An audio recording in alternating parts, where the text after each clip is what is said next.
Endi Amerika orzusi uchun chiptangiz shundoqqina o'zingizni qo'lingizda desam ishonasizmi? Bilasizmi nima?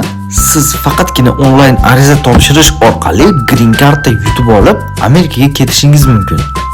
Green Card'da Amerika hukumati tomonidan ishlab chiqilgan dastur bo'lib, bu tegishli mamlakatlardan arizachilarni tasodifiy ravishda tanlab oladi. Bu dasturda qatnashish uchun siz shunchaki veb-saytdan ro'yxatdan o'tishingiz mumkin. Sizga kerakli bo'ladigan hujjatlar ro'yxati faqatgina pasport, fotosurat va shaxsiy ma'lumotlaringiz.